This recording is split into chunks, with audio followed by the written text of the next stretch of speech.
അതുകൊണ്ട് സഹോദരങ്ങളെ, നാം ഓരോരുത്തരും ചിന്തിക്കണമെന്ന് സുഹൃത്തുക്കളെ, നമുക്കറിയുമോ ഈ വിശുദ്ധ ഖുർആനിന്റെ മഹത്വമുണ്ടെന്ന്?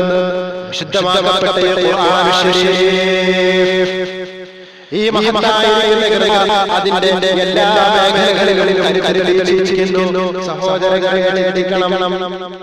വിശുദ്ധ ഖുർആനിൽ ശാസ്ത്രത്തിന്റെ ഒരു മായായ കാണാൻ സാധിക്കുന്നു. സഹോദരങ്ങളെ, വിശുദ്ധ ഖുർആനിൽ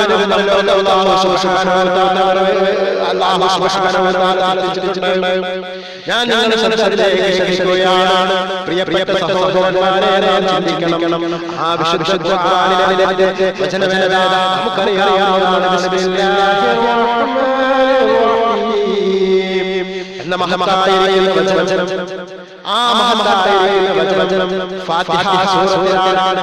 ഏറ്റവും ആദ്യത്തെ അധ്യായമായ ഫാത്തിഹ സൂറത്തിന്റെ മുകൾ ഭാഗത്തായിട്ട് നമുക്ക് ബിസ്മില്ലാഹിർ റഹ്മാനിർ റഹീം എന്ന മഹത്തായ വചനം. സഹോദരങ്ങളെ, ഈ ബിസ്മി കൊണ്ടാണ് അല്ലാഹു സുബ്ഹാനഹു വ തആല വിശുദ്ധ ഖുർആനിലെ നമ്പർ ലോകത്തിച്ചിട്ടുള്ളത്. നാം ചിന്തിക്കണം സഹോദരങ്ങളെ. നമുക്കറിയാമോ സുഹൃത്തുക്കളെ, ഈ വിശുദ്ധ ഖുർആനിലെ ഫാത്തിഹ സൂറത്തുണ്ടല്ലോ, ഈ ഫാത്തിഹ സൂറത്തിൽ ബിസ്മി അടക്കം 7 വചനങ്ങളാണ്. ആ 7 വചനങ്ങളിൽ ബിസ്മില്ലാഹിർ റഹ്മാനിർ റഹീം, ബിസ്മില്ലാഹിർ റഹ്മാനിർ റഹീം എന്ന വചനം മാറ്റിയാൽ പിന്നെ വരെ 6 വചനങ്ങളാണ്. ബിസ്മില്ലാഹിർ റഹ്മാനിർ റഹീം എന്ന വചനത്തിൽ 19 അക്ഷരങ്ങളാണ്. ഈ 19 അക്ഷരങ്ങളും ഫാത്തിഹയിലെ 6 ആയത്തുകളോട് കുടിച്ചു നോക്കൂ സഹോദരങ്ങളെ. നിങ്ങൾ കുടിച്ചു നോക്കൂ. 19 അതെ 19 എന്ന് കുടിച്ചു നോക്ക്.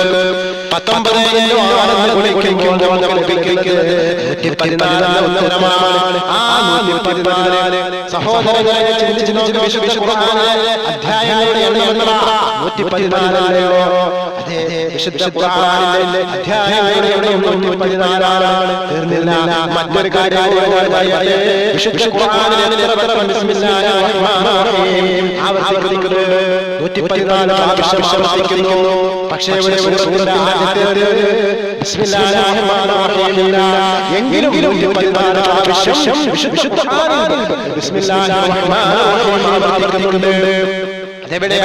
മറ്റൊരു സൂറത്തിൽ അല്ലാഹു സുബ്ഹാനഹു വ തആല അതിന്റെ അകത്തളങ്ങളിൽ ബിസ്മില്ലാഹിർ റഹ്മാനിർ റഹീം ആയത്ത് ഉൾക്കൊള്ളിച്ചിരിക്കുന്നു.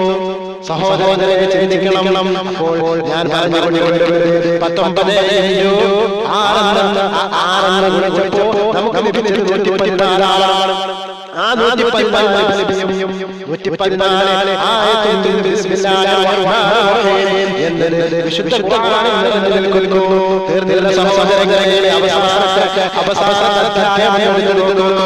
ഖുൽ അഊദു ബിറബ്ബിന്നാസ് മലിക്കിൻ നാസ് ഇലാഹിൻ നാസ് മിൻ ശർരിൽ വസ്വാസിൽ ഖന്നാസ് അല്ലദീ യുവസ്വിസു ഫീ സുദൂരിൻ നാസ് മിനൽ ജിന്നതി വന്നാസ്. ഈ അധ്യായമുണ്ടല്ലോ, ഈ അധ്യായത്തെ അതുപോലെ മാറ്റിയാൽ 6 ആയത്തുകളാണ്.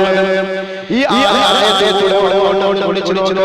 ഈ 6 ആയത്തെ ബിസ്മിയുടെ പല അക്ഷരങ്ങളോട് നമുക്ക് 14 ഉത്തരം കിട്ടുന്നു. ചിന്തിക്കണം സഹോദരങ്ങളെ.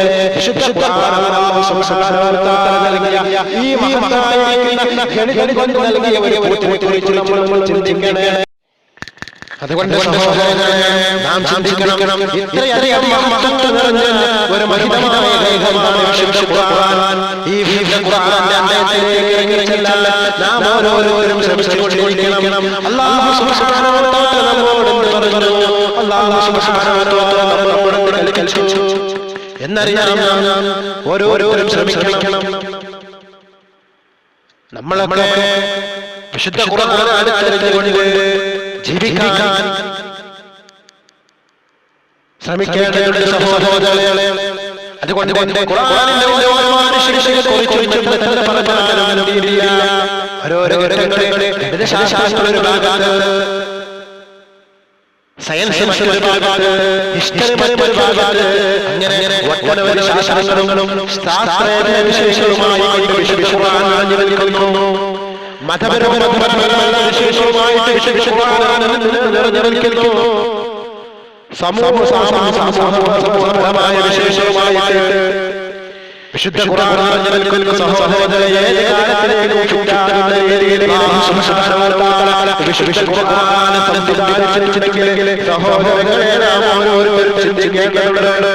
ഈ ഖുർആന്റെ മഹത്വം ഉൾക്കൊള്ളാൻ നാം ഓരോരുത്തരും മുന്നോട്ട് കിടക്കേണ്ടതുണ്ട്.